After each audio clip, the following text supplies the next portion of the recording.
Hello दोस्तों, मैं आपका गाइड, आपका दोस्त अनुराग पांडे और आप देख रहे हैं हमारा यूट्यूब चैनल। करंट अफेयर फरवरी 2021 की सीरीज चल रही है और इसमें हमने 3 वीडियो कंप्लीट किए हैं।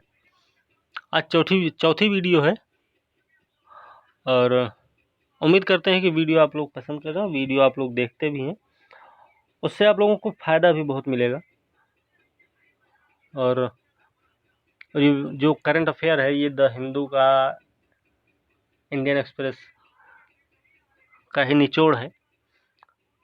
तो वीडियो करंट अफेयर तो खास करके अच्छा ही है और एग्ज़ाम के लिहाज से बहुत बढ़िया है। तो वीडियो को अंत तक ज़रूर देखा करें, वीडियो को लाइक शेयर कमेंट ज़रूर करें, साथ में चैनल को भी सब्सक्राइब करें और कोई प्रश्न पूछा जाए तो उसका जवाब भी ज़रूर दिया करें आप लोग, ठीक है। तो आज की वीडियो शुरुआत करते हैं कि माँ कैंटीन से। माँ कैंटीन क्या भाई?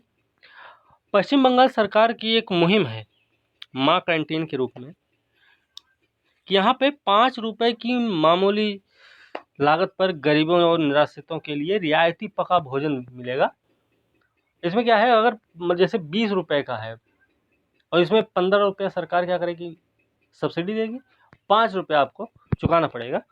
तो ध्यान रखना कि माँ कैंटीन कहाँ की है, तो पश्चिम बंगाल सरकार की है, ठीक है।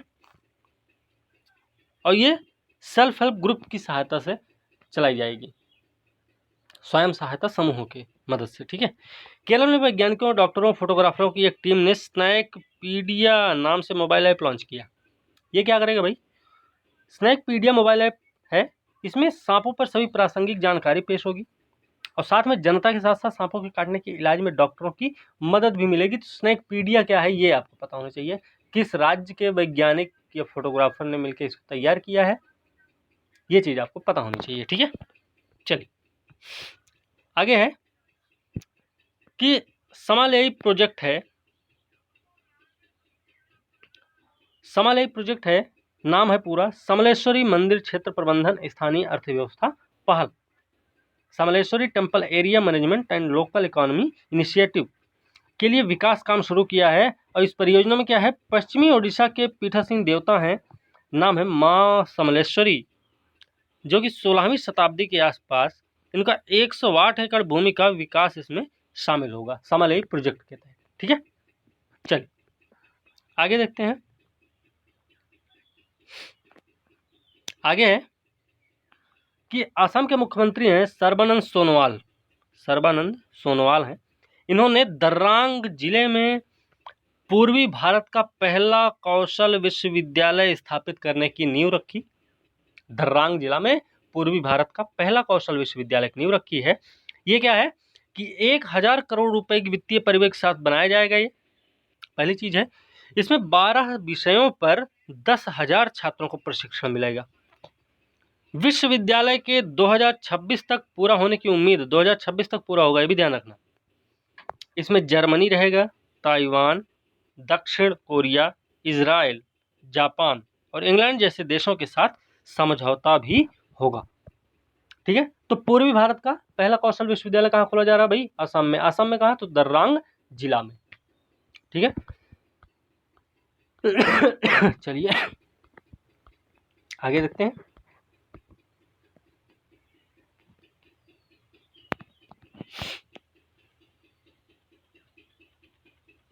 चलिए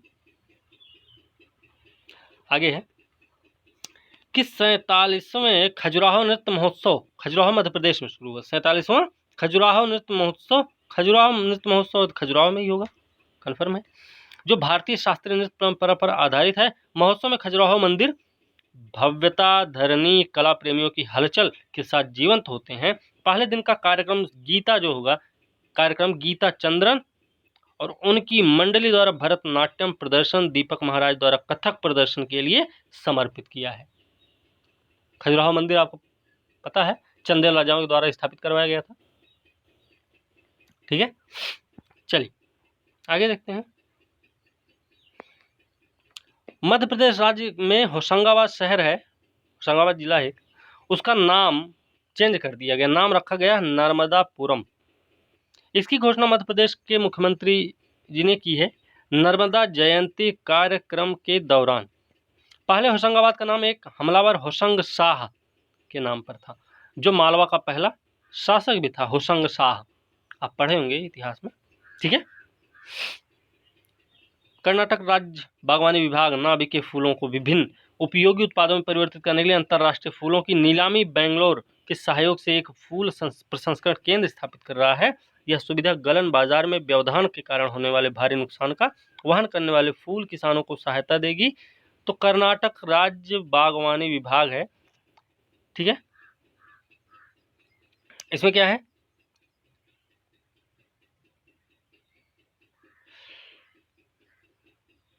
पंजाब के बारे में देखें।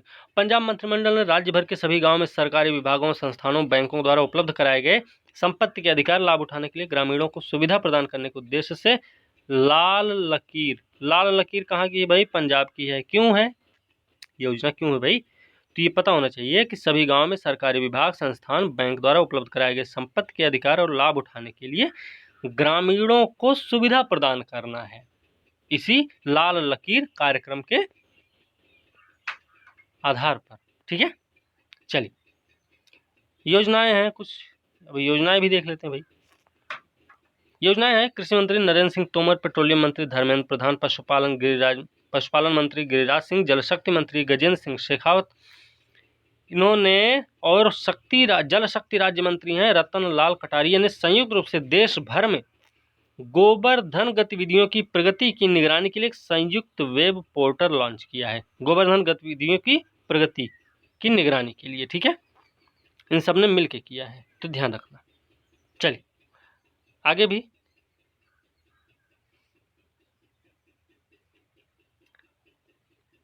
चलिए ये देखते हैं।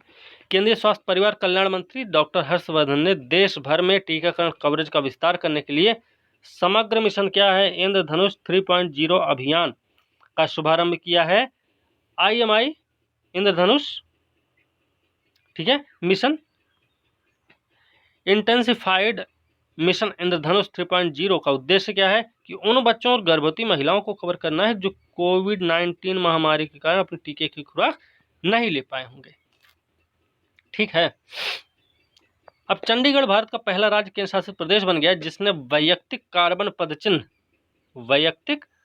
पदचिन्ह का आकलन करने के लिए एक mobile application carbon watch launch किया। तो कार्बन वॉच किसने लॉन्च किया? चंडीगढ़ ने, ठीक है, वैयक्तिक कार्बन पदचिन्ह का आकलन करने के लिए।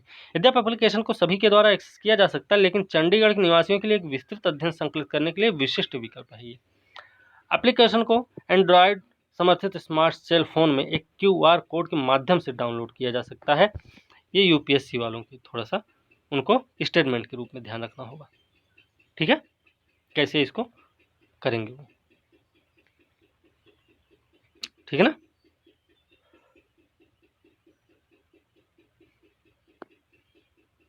चलिए आगे है, अजय मल्होत्रा हैं, ये संयुक्त राष्ट्र की मानवाधिकार परिषद की सलाहकार समिति के अध्यक्ष चुने गए हैं और ये पहले भारतीय बन गए। अजय मल्होत्रा नाम है। जैविक विविधता, जलवायु परिवर्तन, मरुस्थलीकरण, शिक्षा, ऊर्जा, वानिकी, स्वास्थ्य, मानवाधिकार, मानव बस्ती, बौद्धिक संपदा, अंतर्राष्ट्रीय कानून, श्रम, ओजोन, निरस्त्रीकरण, सतत विकास, व्यापार जैसे मुद्दों पर बातचीत कर रही टीम में ये शामिल भी हैं, ठीक है। आगे है भारतीय रिजर्व बैंक, शहरी सहकारी बैंक पर एक विशेषज्ञ समिति का गठन करेगा। सभी हितधारकों को शामिल करने वाली समिति सेक्टर को मजबूत करने के लिए एक मध्यम अवधि का रोड मैप प्रदान करेगी, जो UCB के तेजी से समाधान या पुनर्वास को सक्षम करेगी। फिलहाल समझौता देख लेते हैं। समझौता क्या है कि अक्षय ऊर्जा के क्षेत्र में द्विपक्षीय सहयोग को बढ़ावा देने के लिए भारत और बहरीन संयुक्त कार्य समूह ने समझौता किया है। किस पे? अक्षय ऊर्जा क्षेत्र के लिए, ठीक है।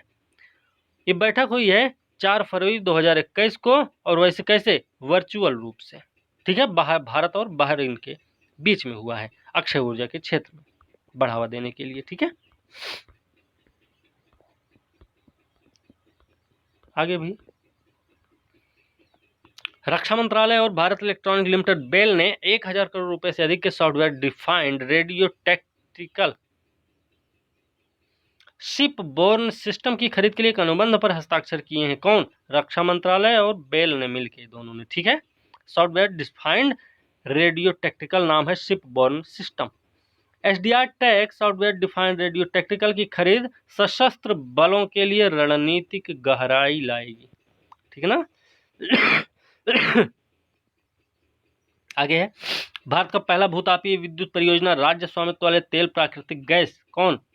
ONGC द्वारा पूर्वी लद्दाख के पूगा गांव में स्थापित किया जाएगा। भूतापीय क्षेत्र विकास परियोजना के रूप में जानी जाने वाली परियोजना को 3 चरणों में लागू किया जाएगा। इसे 2022 के अंत तक चालू करने की योजना भी है। तो पूर्वी लद्दाख के पूगा गांव में भारत की पहली भूतापीय विद्युत परियोजना की शुरुआत हो रही है और ये 2022 तक चालू होगी। ठीक है, तो ये चीज हमें ध्यान रखना, ONGC इसमें काम कर रही है। ठीक है, ये क्या है?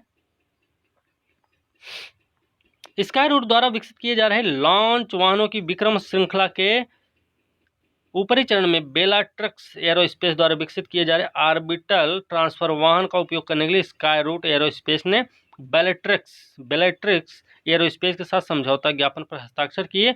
वाहन के विक्रम रॉकेट पर 2023 में पृथ्वी की निम्न कक्षा, ये छोड़िए, ये नहीं, भारत और अफगानिस्तान ने कुछ समझौता किया है। तो भारत और अफगानिस्तान ने क्या किया भाई, कौन समझौता हुआ है कि काबुल नदी की सहायक नदी है, नाम है नदी पर सतूट बांध, लालंदर बांध भी बोलते हैं, याद रखना। काबुल की एक सहायक नदी है, उस पे सतूट बांध या लालंदर बांध के निर्माण के लिए वीडियो टेलीकॉन्फ्रेंसिंग में पर समझौता ज्ञापन पर हस्ताक्षर हुआ। लगभग $300 मिलियन की लागत वाली परियोजना भारत अफगानिस्तान के बीच एंड न्यू डेवलपमेंट पार्टनरशिप का एक हिस्सा होगा।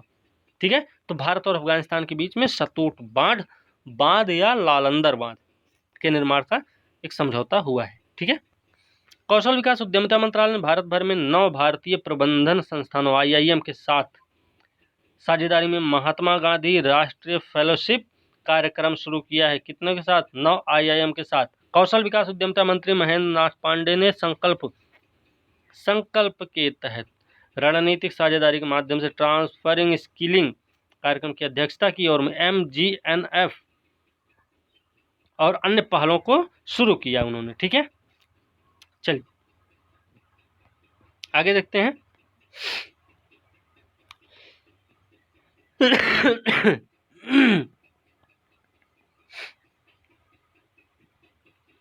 इंडियन ऑयल कॉर्पोरेशन लिमिटेड ने ग्रीन स्टेट नॉर्वे की एक सहायक company green state hydrogen India private limited के साथ हाइड्रोजन पर उत्कृष्टता केंद्र स्थापित करने के लिए एक समझौते पर हस्ताक्षर किया। IOCL ने ग्रीन स्टेट नॉर्वे की एक सहायक कंपनी है, नाम है green state hydrogen India private limited के साथ। ठीक है, IOCL ने किया है, हाइड्रोजन पर उत्कृष्टता केंद्र स्थापित करने के लिए समझौता किया है। किसने? IOCL ने और green state hydrogen India private limited ने। ठीक है, इस सहयोग के तहत क्या होगा? CCUS और फ्यूल सेल सहित हाइड्रोजन पर उत्कृष्टता केंद्र इंडो नॉर्वेजियन हाइड्रोजन क्लस्टर कंपनियों संगठनों के सहयोग से इंडियन ऑयल और मैसर्स ग्रीन स्टेट द्वारा स्वच्छ ऊर्जा को विकसित किया जाएगा। ठीक है, चलिए आगे देखते हैं। भारत और इथियोपिया ने वीजा सुविधा और चमड़ा प्रौद्योगिकी से संबंधित 2 समझौतों पर हस्ताक्षर। भारत और इथियोपिया ने किससे किससे किया? वीजा सुविधा और चमड़ा प्रौद्योगिकी से। इथियोपिया के उप प्रधानमंत्री और विदेश मंत्री हैं डेमेके मेकोनन हसैन द्विपक्षीय और क्षेत्रीय मुद्दों को की एक श्रृंखला पर उपयोगी उत्पादक विचार विमर्श करने के लिए 4 दिन की भारत यात्रा पर आए हुए थे। समझ गए?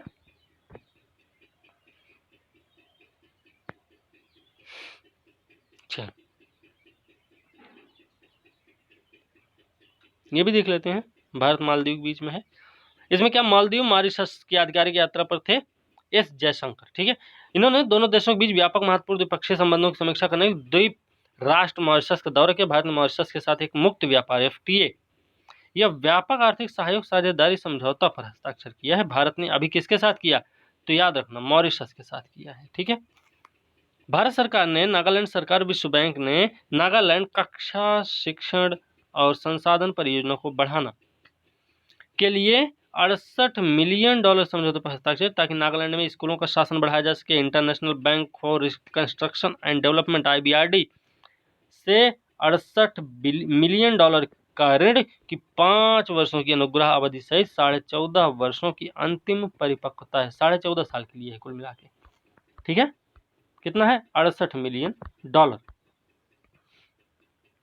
आगे भी है कि भारत सरकार और एशियन इंफ्रास्ट्रक्चर इन्वेस्टमेंट बैंक ने 23 फरवरी को Assam intra state transmission system enhancement project के लिए 304 मिलियन डॉलर ऋण समझौते पर हस्ताक्षर की। परियोजना का लक्ष्य पूर्वोत्तर राज्य असम में पावर ट्रांसमिशन नेटवर्क की विश्वसनीयता, क्षमता और सुरक्षा में सुधार करना है। ठीक है, तो ये चीज है। यहाँ पे नियुक्ति देख लें। इसमें देखिए क्या है, कुछ लोग नियुक्ति हुई है। अब जैसे RS शर्मा है, RS शर्मा को आयुष्मान भारत का नया CEO बनाया गया है। ठीक है, आयुष्मान भारत को प्रधानमंत्री जन आरोग्य योजना भी कहते हैं। इंदु भूषण की जगह लेंगे, ये ध्यान रखना है।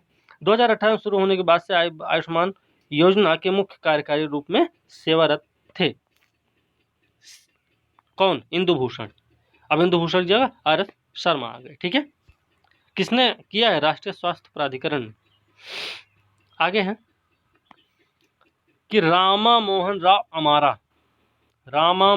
अमारा को SBI कार्ड्स और पेमेंट सर्विसेज लिमिटेड के लिए 2 साल की अवधि में अपना प्रबंध निदेशक, CEO और MD नियुक्त किया गया। किसको? रामा मोहन राव अमारा को।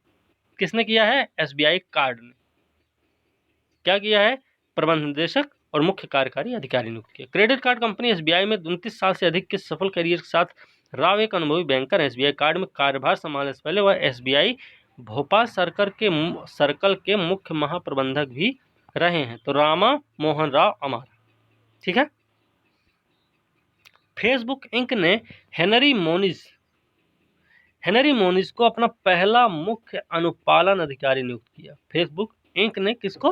हेनरी मोनिज को अपना पहला मुख्य अनुपालन अधिकारी नियुक्त किया। 8 फरवरी को कंपनी वैश्विक अनुपालन टीम का नेतृत्व करने, अपने वैश्विक अनुपालन और जोखिम प्रबंधन को बढ़ाने, कंपनी में कानूनी नैतिक आचरण के उच्चतम मानकों को बढ़ावा देने के लिए फेसबुक से जुड़े।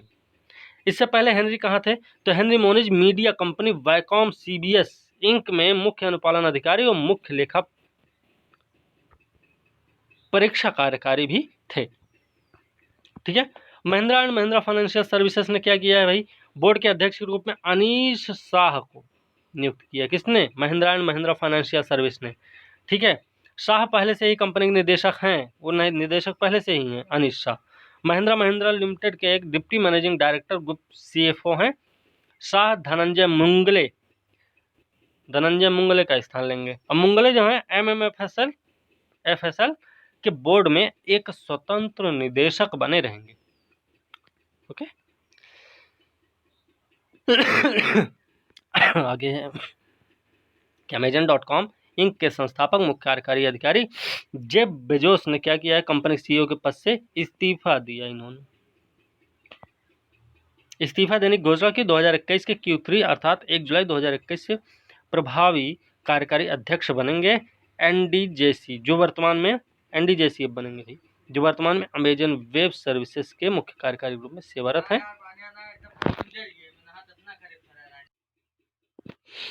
ठीक है, तो NDJC अब होंगे। वर्तमान में NDJC क्या है? अमेजन वेब सर्विसेज के मुख्य कार्यकारी के रूप में सेवारत हैं। और बेजोस ने 27 साल पहले 5 जुलाई 1994 को इंटरनेट बुक सेलर के रूप में कंपनी शुरू की थी। याद रखना, इंटरनेट बुक सेलर के रूप में कंपनी शुरू हुई थी। ठीक है ना, चलिए आगे चलें। स्पाइस जेट के अध्यक्ष हैं अजय सिंह।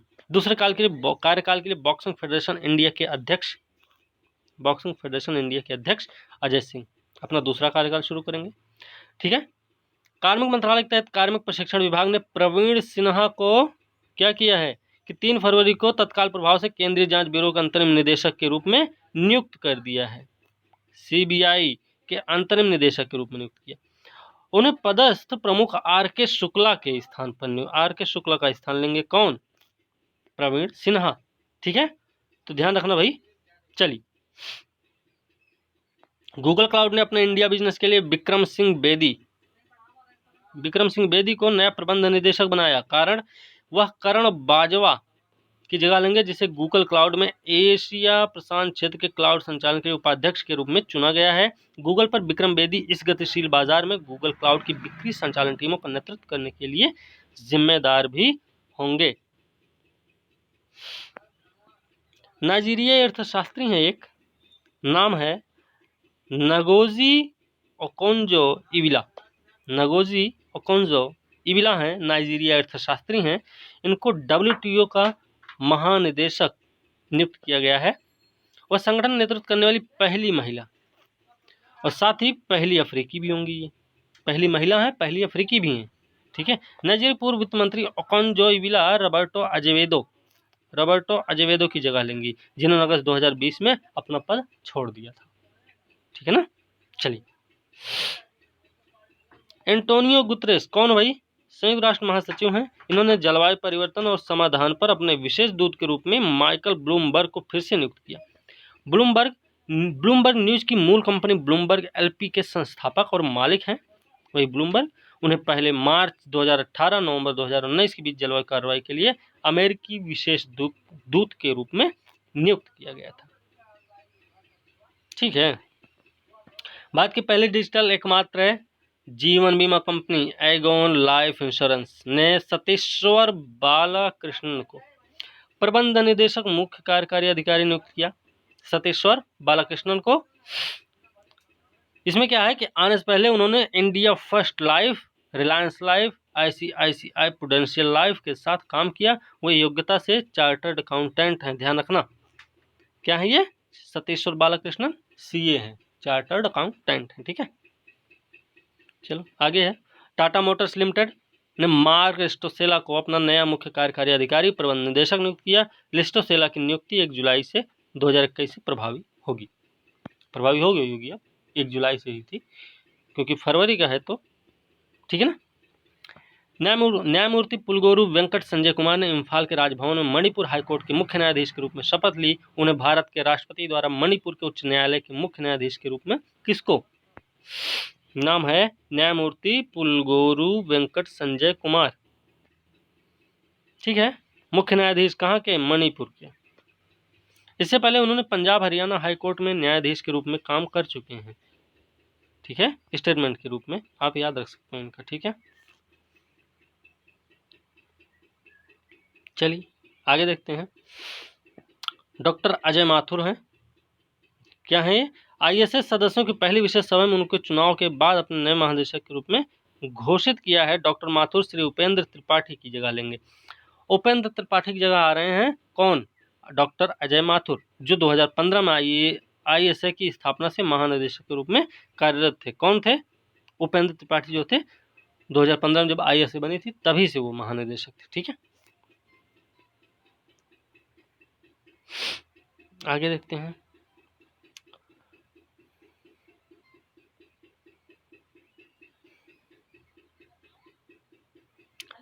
दुष्यंत चौटाला को दोबारा 4 साल की अवधि के लिए table tennis federation of India का अध्यक्ष बनाया गया। इन्होंने TTFI की 84वीं वार्षिक बैठक के दौरान सर्वसम्मति चुना गया। वर्तमान में हरियाणा के उप मुख्यमंत्री भी हैं। ठीक है।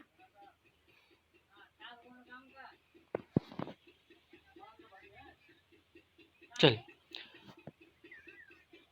फुलरटन इंडिया क्रेडिट कंपनी ने शांतनु मित्रा को अपना नया CEO, शांतनु मित्रा हैं जो कि फुलरटन इंडिया क्रेडिट कंपनी ने उनको CEO प्रबंध निदेशक बनाया है। मित्रा को वित्तीय सेवाओं में 40 से अधिक वर्षों का अनुभव हुई है, जिसमें स्टैंडर्ड चार्टर्ड और सिटी बैंक में काम करने से 20 से अधिक वर्षों का अनुभव भी है, जहां उन्होंने भारत, सिंगापुर, थाईलैंड में कई पदों पर काम भी किया। शांतनु मित्रा नाम है इनका। ठीक है।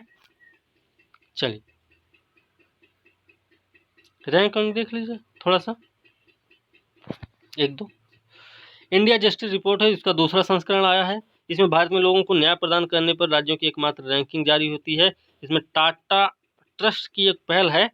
इंडिया जस्टिस रिपोर्ट की दूसरा संस्करण महाराष्ट्र 18 बड़े मध्यम आकार के राज्यों में एक बार फिर महाराष्ट्र न्याय प्रदान करने में सबसे अव्वल दर्जे पे है।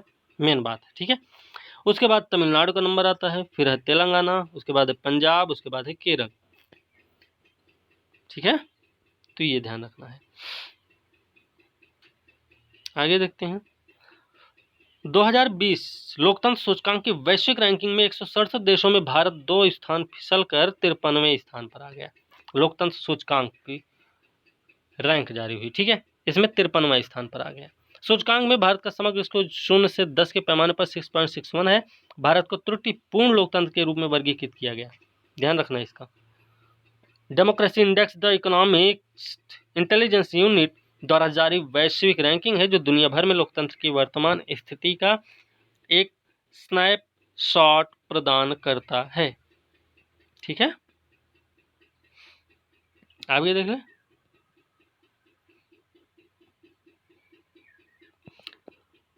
बीसीसीआई के पदस्थ सचिव हैं जय शाह।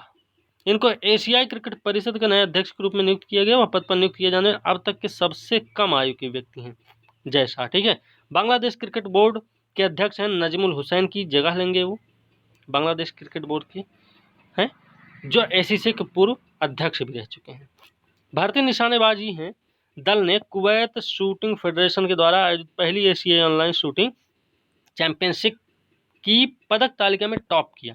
24 सदस्यीय भारतीय शूटिंग दल ने कुल 11 पदक जीते। 4 स्वर्ण पदक है, 2 रजत है और 5 कांस्य पदक है। तो इसमें ध्यान रखना, निशानेबाजी दल ने कितने स्वर्ण पदक जीते? 4, 2 रजत, 5 कांस्य। इस प्रतियोगिता में 22 एशियाई देशों के 274 निशानेबाजों ने हिस्सा भी लिया था। ठीक है, चलिए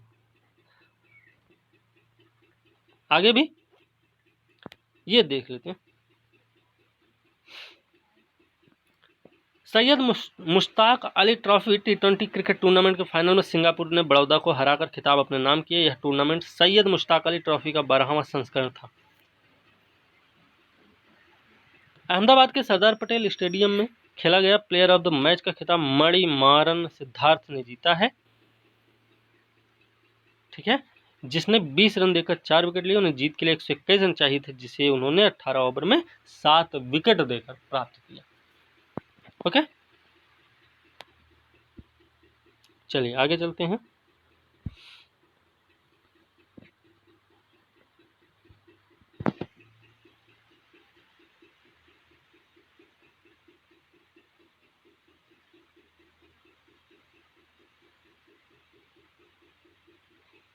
चलिए ये भी देख लेते हैं, बैठक और सम्मेलन की बात थोड़ी सी।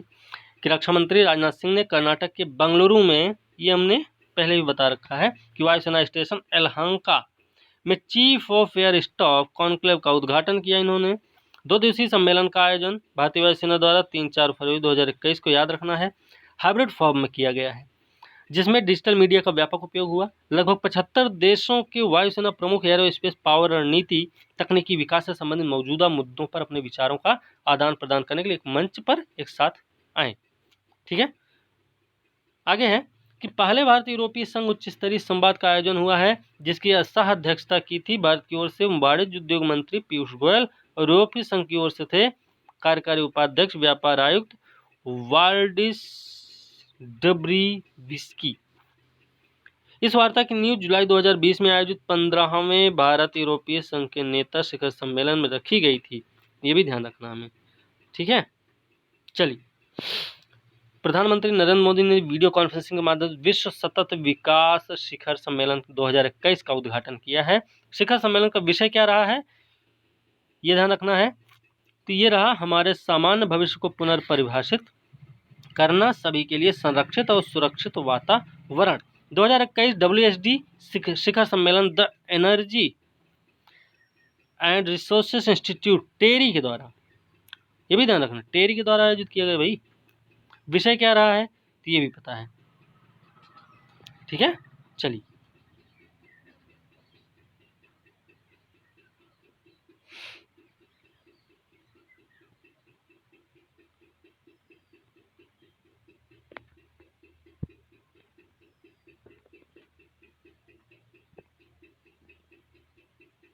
हिंद प्रशांत क्षेत्र में त्रिपक्षीय सहयोग को आगे बढ़ाने के लिए 24 फरवरी 2021 को भारत, फ्रांस, ऑस्ट्रेलिया कि वरिष्ठ अधिकारियों के बीच एक त्रिपक्षीय वार्ता आयोजित की गई। इस त्रिपक्षीय वार्ता का उद्देश्य क्या है? 3 देशों के द्विपक्षीय संबंधों को मजबूत बनाना है, शांतिपूर्ण सुरक्षित हिंद प्रशांत क्षेत्र में हुआ है, ये ध्यान रखना है। Bharat Japan Australia, Bharat France Australia के बीच हुआ है, ये भी याद रखना है। ठीक है, बस बाकी कुछ नहीं ज़्यादा याद रखना है इसमें। और है आगे,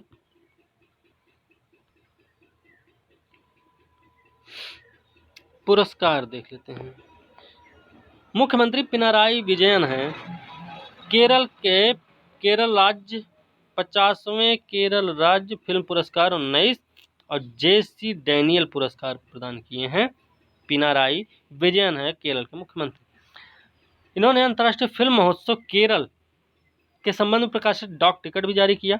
अनुभवी फिल्म निर्माता हैं हरिहरन, जिन्हें जेसी डैनियल पुरस्कार दिया गया है। एक कलाकार हैं जिन्होंने लगभग आधी शताब्दी तक सिनेमा में काम किया और ऐसी फिल्में बनाई जो मलयालम सिनेमा जगत के इतिहास में मील का पत्थर साबित हुई है। फिल्म पुरस्कार भी वितरित किए गए। संस्कृति मंत्री A.K. बालन ने इसकी अध्यक्षता की थी। ठीक है, आगे हैं, संगीतकार हैं A.R. रहमान और सैदापेट हरि कृष्णन के सामाजिक कार्यकर्ता। उन 14 लोगों में से थे जिन्हें एनजीओ अलर्ट द्वारा उनके अच्छे समारी काम के लिए alert being award 2020 alert being award दिया गया। किसको? A.R. रहमान को। ठीक है, प्रस्तुत किया गया। अपने वीडियो संदेश में श्री रहमान ने कहा, अलर्ट जीवन बचाने के लिए एक आम आदमी को सशक्त बनाने में एक शानदार काम कर रहा है और हरि कृष्णन को कोविड-19 राहत कार्य के लिए ग्रेटर चेन्नई कारपोरेशन के द्वारा जिला स्वयंसेवक प्रमुख के रूप में नियुक्त किया गया था। ठीक है, Australian wildlife photographer Robert Irwin ने wildlife photographer of the year people choice award प्रतियोगिता में पहला पुरस्कार जीता। रॉबर्ट ने बुश फायर नामक इमेज के लिए पुरस्कार जीता, जो कि 2020 में विनाशकारी ऑस्ट्रेलिया बुश फायर की तस्वीर है, जिसे उन्होंने केप यॉर्क क्वींसलैंड में Steve Irwin wild life reserve के पास ड्रोन का इस्तेमाल करके ली थी। ठीक है, बाकी इधर कुछ और विशेष नहीं है। अच्छा, एक चीज ये भी है, देख लेते हैं क्या है, कि तेलंगाना की मानसा वाराणसी हैं को VLCC Femina miss India world 2020 के विजेता का ताज पहनाया गया। मानसा वाराणसी जो हैं, ताज राजस्थान की मिस इंडिया 2019 की विजेता रहे सुमन रतन सिंह राव द्वारा पहनाया गया। 23 वर्षीय मानसा अब दिसंबर 2021 में 70वीं मिस वर्ल्ड प्रतियोगिता में भारत का प्रतिनिधित्व भी करेंगी, ये भी ध्यान रखना है। हैदराबाद में जन्मी है, पेशे से इंजीनियर हैं और एक फाइनेंशियल इंफॉर्मेशन एक्सचेंज एनालिस्ट के रूप में काम भी करती है। ठीक है, चलिए, एक ये है कि 29वें ग्लोबल HRD कांग्रेस पुरस्कारों में यूनियन बैंक ऑफ इंडिया को मानव संसाधन में सर्वश्रेष्ठ सेवा प्रदाता से सम्मानित किया गया। किसको? 29वें ग्लोबल HRD कांग्रेस पुरस्कारों में यूनियन बैंक ऑफ इंडिया को। साथ ही सीखने और विकास में उत्कृष्टता के लिए सर्वश्रेष्ठ संस्थान में से भी सम्मानित किया गया। कल्याण कुमार मुख्य महाप्रबंधक HR को chief human resources officer of the year के रूप में नामित किया गया। ठीक है, चलिए आगे भी है।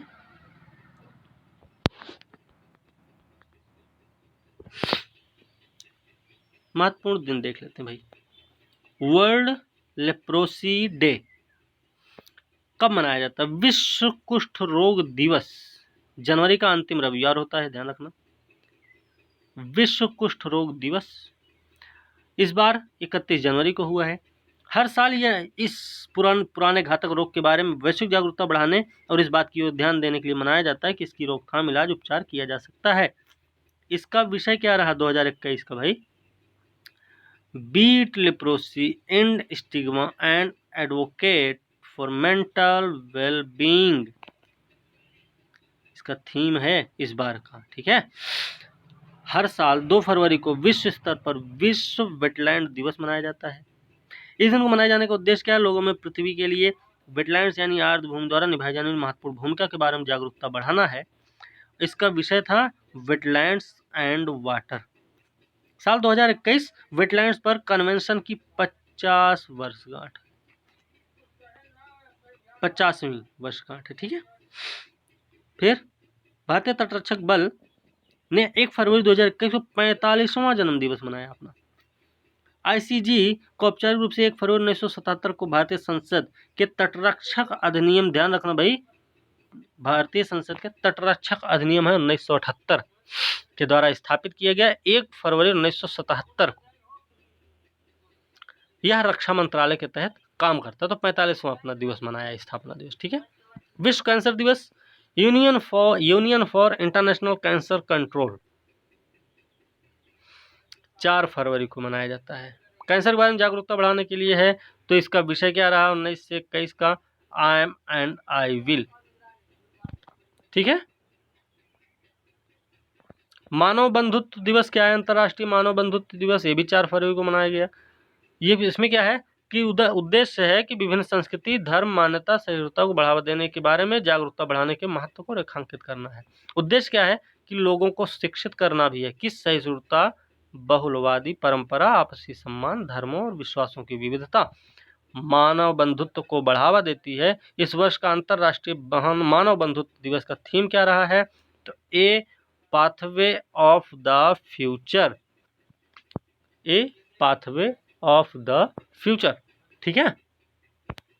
चलिए आगे देख लेते हैं। महिला जननांग विकृति पूर्ण असहिष्णुता उन्मूलन हेतु अंतर्राष्ट्रीय दिवस मनाया गया 6 फरवरी को।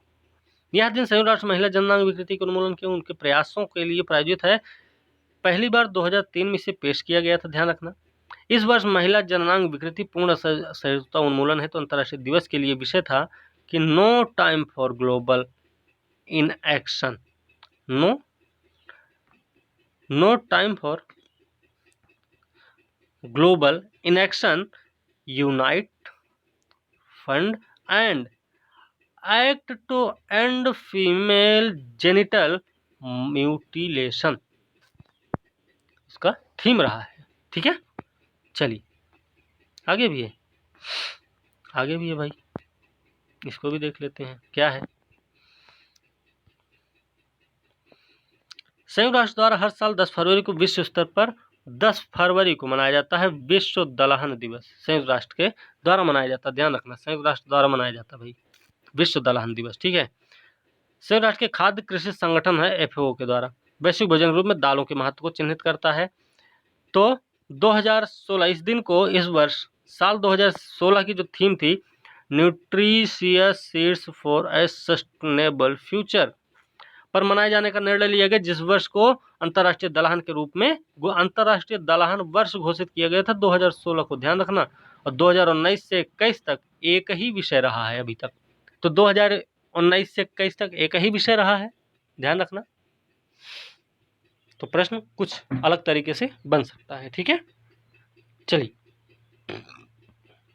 विज्ञान में महिलाओं लड़कियों का अंतर्राष्ट्रीय दिवस है 11 फरवरी को मनाई।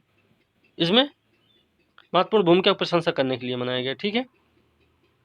अंतर्राष्ट्रीय मिर्गी दिवस है दुनिया भर में हर साल फरवरी के दूसरे सप्ताह में दूसरे सोमवार को, इस बार 8 फरवरी को मनाया गया। संयुक्त रूप से इंटरनेशनल ब्यूरो ऑफ एपिलेप्सी और इंटरनेशनल लीग अगेंस्ट एपिलेप्सी द्वारा मिर्गी के बारे में जागरूकता बढ़ाने, पीड़ितों, उनके दोस्तों, परिवार के सामने आने वाली समस्याओं को उजागर करने के लिए किया जाता है, ठीक है। सरोजिनी नायडू की जयंती मनाने के लिए प्रतिवर्ष 13 फरवरी को भारत में क्या हुआ कि 13 फरवरी को राष्ट्रीय महिला दिवस मनाया जाता है। सरोजिनी नायडू को जन्मदिन होता है, उसी दिन महिला दिवस मनाया जाता है, राष्ट्रीय महिला दिवस। इस वर्ष क्या हुआ, राष्ट्र ने अपनी 142वीं जयंती मनाई है। उनका जन्म हुआ था 13 फरवरी 1879 को। वह अपनी कविताओं के कारण नाइटिंगेल ऑफ इंडिया या भारत कोकिला के नाम से भी प्रसिद्ध थी। सरोजिनी नायडू, है ना। सरोजिनी नायडू उत्तर प्रदेश की पहली राज्यपाल भी रही हैं, है ना। उत्तर प्रदेश की पहली महिला राज्यपाल रही हैं, ठीक है। चलिए आगे भी, विश्व रेडियो दिवस मनाया गया 13 फरवरी को। एक शक्तिशाली माध्यम के रूप में मान्यता देने के लिए मनाया जाता है। इसका विषय क्या रहा है, विषय रहा है new world new radio, okay. 13 फरवरी विश्व रेडियो दिवस मनाया गया है, ठीक है। विश्व पेंगोलिन दिवस मनाया गया है फरवरी के तीसरे शनिवार को, ठीक है। इसमें क्या है, 2021 में 20 फरवरी 2020 को वार्षिक विश्व पेंगोलिन दिवस मनाया जा रहा है। ठीक है, यह आयोजन का 10वां संस्करण है, ये ध्यान रखना है। उद्देश्य है इन अद्वितीय स्तनधारियों के बारे में जागरूकता बढ़ाना है। पेंगोलिन एक जीव होता है। ठीक है, अब मृदा स्वास्थ्य कार्ड दिवस भी मनाया गया है भाई 19 फरवरी को, ध्यान रखना है। सो इस दिन इस योजना की शुरुआत हुई इसलिए मनाया जाता है। ठीक है, इसमें SHC योजना के लॉन्च के 6 वर्ष पूरे हुए 2021 में। ठीक है, विश्व चिंतन दिवस भी है, जिसे मूल रूप से चिंतन दिवस कहा जाता है। यह 22 फरवरी को मनाया गया। गर्ल स्काउट, गर्ल गाइड, अन्य गर्ल ग्रुप द्वारा मनाया गया है। इसमें विषय रहा है शांति स्थापना। चलिए एक और है, ये भी देख लेते हैं बस, बाकी नहीं। अंतर्राष्ट्रीय मातृभाषा दिवस की क्या है भाई, 21 फरवरी को मनाया गया। भाषाई सांस्कृतिक विविधता के बारे में जागरूकता बढ़ाने, बहुभाषावाद को बढ़ावा देने के लिए मनाया जाता है। इसका थीम राष्ट्र शिक्षा और समाज में समावेश के लिए बहुभाषावाद को बढ़ावा देना। ठीक है, NGO डे, ये भी देख लेते हैं। भारत में 27 फरवरी को राष्ट्रीय प्रोटीन दिवस के रूप में मनाया गया। प्रोटीन कमी के कारण इसमें इसकी थीम रही है भाई दिवस का पावरिंग विद प्लांट प्रोटीन। ठीक है, 2021 में पोषण का अधिकार द्वारा भारत में इस पोषण संबंधी जागरूकता मील के पत्थर के लिए दूसरा वर्ष है। ठीक है, अब ये वीडियो यहीं पे समाप्त करेंगे हम। ठीक है, अब अगली वीडियो कल देखेंगे, और कल ये लास्ट वीडियो होगा फरवरी का। वीडियो अच्छी लगे तो लाइक शेयर कमेंट जरूर करें, साथ में चैनल को सब्सक्राइब कीजिए, और प्रश्न पूछा गया है एक, तो उसका जवाब जरूर दीजिएगा आप लोग। ठीक है ना, तो इसी के साथ आज की वीडियो यहीं समाप्त करेंगे। अगली वीडियो के साथ कल मिलते हैं, तब तक के लिए धन्यवाद।